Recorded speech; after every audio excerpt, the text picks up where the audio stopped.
So just a quick shameless plug. A reminder for everyone, I'm still doing the 2023 giveaway. I still have all the stuff to give away. And the channel link will pop up eventually, I guess.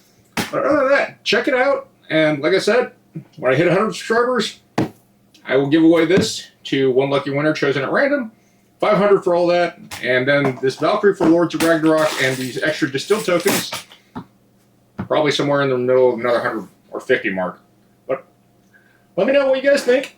Check out that video and enter it. Leave a comment and you'll be put in. So, we got Furnace. We got a cross between Honest Abe here and John Krasinski from Doctor Strange Multiverse Madness. I swear, he really does look like him in a top hat. He's all dapper. But it's approved by Shut Up and Sit Down, and I love those guys, so this has to be good, I think. But yeah, this is an engine building game by Ivan Lashin, by Arcane Wonders and Hobby World. So, first, an astonishing game where you take on the role of a 19th century industrialist, purchase new production facilities, timely upgrade them, to extract and process your resources in the most effective way. And the title of Wealthiest Capitalist and the Technological Revolution is yours. Key features: fast and easy to learn, multi-stage production chain, a unique auction mechanism where you profit from each bid. That sounds fun. Lavish and historical accurate artwork, the best industrial buildings of the turn of the 19th/20th century.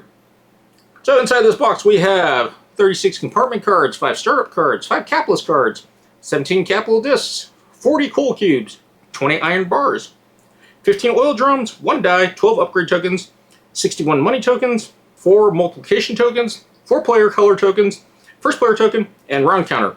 And the game rules. Sounds like brass light.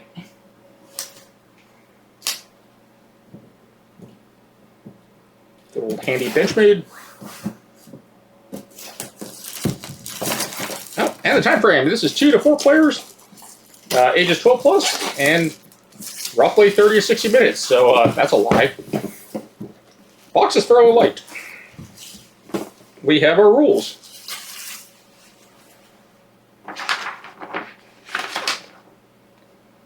Fairly short, so I do like that. So maybe we won't script that bad on the first game. I do like the art on these tokens. It's a little wallet. Our monies. Tokens punch out well. Cool. Ooh. Nice giant wooden tokens. Slots for everything. Oh, I love this game already. Crack bags. And this small deck of cards. Well, not much to it. Alright, we will punch everything out and put it in and see how it fits.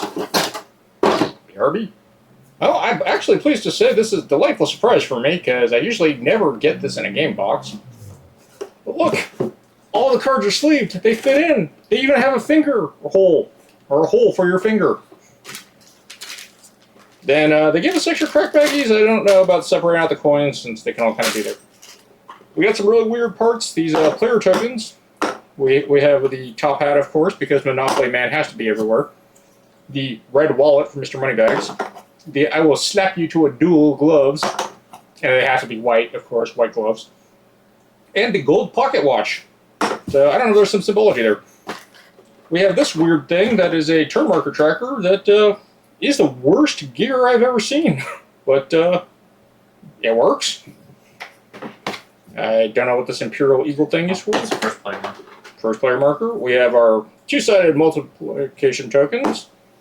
A really cool wooden die. Look, it's even varnished. Our resources that all fit nicely. And our little number tokens. And 2 extra crack bags that I have no idea what they're for. But yeah, everything fits in. I'm super happy with that, because that just never happens. Most board games are like, no, here's a bunch of crap. Throw it in there. Make it fit. And we're not going to give you enough stuff, or care, because we got your money. So, really happy that Furnace did this. It's much more than I expected.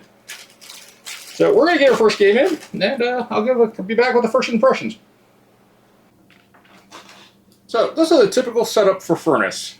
We have our giant first player marker, which will rotate around the board. We have our timer that slowly turns in a weird gear. And there's only 4 turns in the game.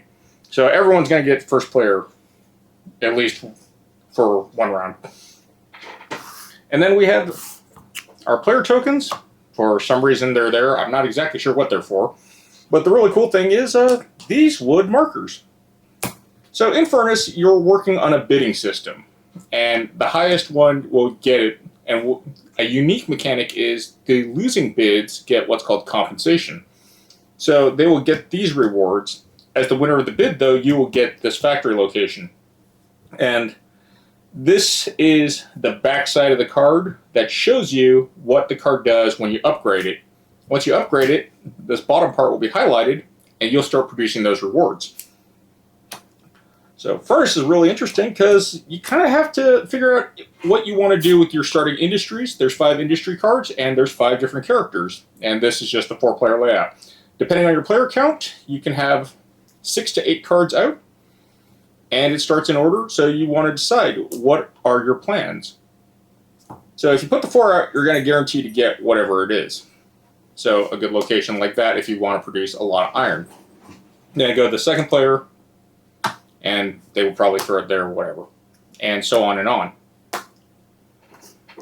Some characters like Mr. Monopoly Man over here, they get 2 tokens, which is really interesting.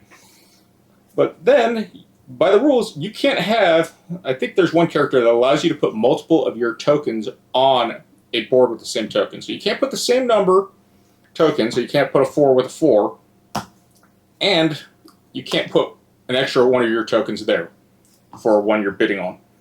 And once everything is done, people draft. Then it comes out to compensation. So we'll throw that there, and that there, and I don't know, that over there, and throw this 2 over here. Do a bunch of weird compensation stuff.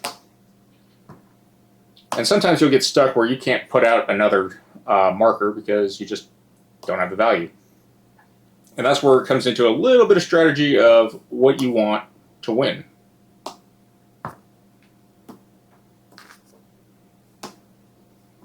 And interestingly enough, Monopoly Man here, I could put another one here.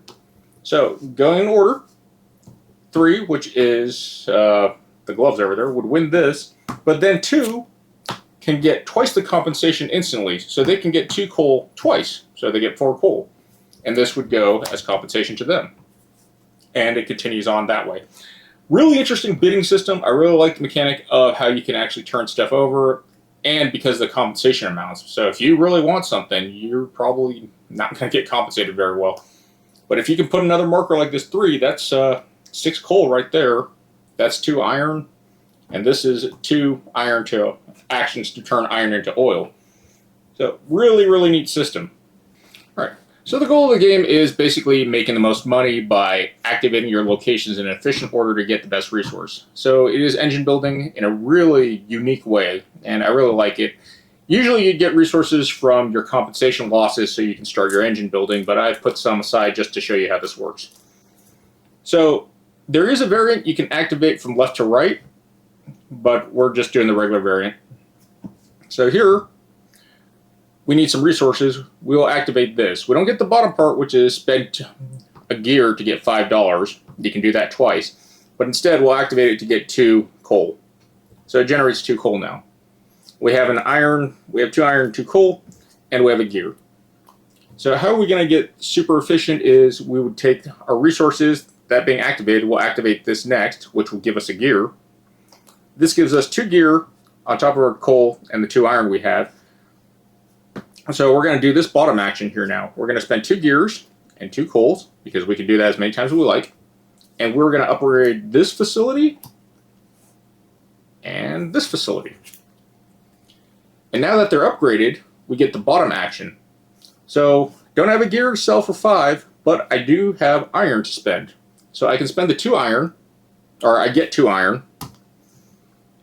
And then this next spot that I activated, that I upgraded to activate, it's going to give me 2 more coal, and I can spend iron. For every iron I spend, I get 2 coins. I can do that up to 4 times. So spend that, I'll get $4. And then this last one is, with the 2 coal I have, I can spend 2 coal to get 1 oil barrel. And I can't do anything with that right now. But for the next turn, next round, when the tracker goes down to 2, and we do the draft again, you repeat that process until you're out. And then, of course, we have special abilities.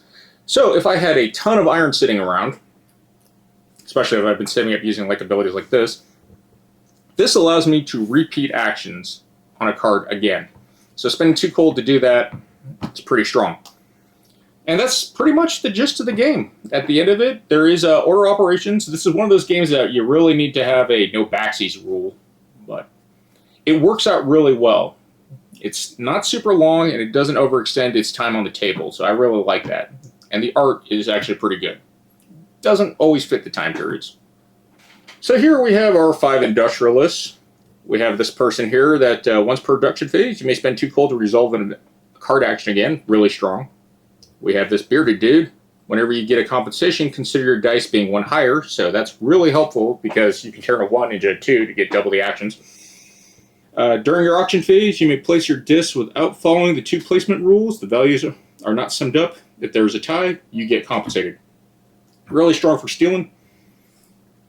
This gentleman over here, when you upgrade cards, you may spend iron instead of gears, but you must spend all your gears first. This is a really cool ability since gears are kind of slow to get. And then we have Monopoly Man. They get an extra disc. So they, with some finagling, can get some extra stuff. So here we have our industry cards at the bottom row. When you start, you will gain this resource. So you will start with these resources, and this is what your factor will do. So you have your activation. It's going to give you a gear. You have another action. This person wants to sell oil for 4. And then you have your upgrade action. Same here with double coal. This one wants to sell iron, but it can do it twice. Iron and coal. This is 2 coal. You can do that twice, so you can get 4 if you have a lot of coal. This one is iron and coal for 4. You get a gear. I do like that one a lot, but I like upgrading stuff. And then you have this with double coal, and if you pay 3 coal, you get 4. So you do have a built-in way to always generate income. It's just how you want to do it and how efficient you want to be with it. So, we just got a couple games of Furnace in. Really, really like the game. It's short, it's simple, it's sweet, easy. The only complaint we have that doesn't really show up well on the camera, even in the sleeves and the lighting, there is a dent. These cards feel a little wonky. Not the best quality, they feel like cheap playing cards, really. But I like the token trays, the components, the cardboard feels fine. The wooden pieces, the only annoying thing is these parts are kind of hard to grab. The trapezoid shape, the barrel, it's just really small. But that's a small nitpick. But everything fits in the box, which I'm really happy with. We don't like crack baggies, so we don't use them. And as much fun as I was making fun of Discount Abraham Lincoln here, I was thinking this was more like brass light, but it doesn't have the parasitic or symbiotic relationship that brass has. A lot of really neat things. We did not play with the variant that allows us to only produce and sell left to right. We just went with the free market system the first couple of games. And it's really fair. The scoring, like how I think a game is really well balanced is if you 2 people, well, most people are within like 5 to 15 points of scoring depending on how many points the game gives you. So I think Furnace does a really good job. Nowhere as complicated as brass, nowhere as complicated as some other engine builders like Terraforming Mars. There is some analysis paralysis with having everything out there and figuring out your activations, but I think it's a really, really good game. And it doesn't take long. We got 2 games done in about 45 minutes. Enough to actually sit down and talk about it, and I like it. It's not too deep, it's not too serious, and I think it's a good intro game to more complicated engine builders. But that's the first impressions for Furnace. So if you like what I do, please subscribe to the channel. If you want me to show more stuff, please leave me comments. Other than that, take care and GG's.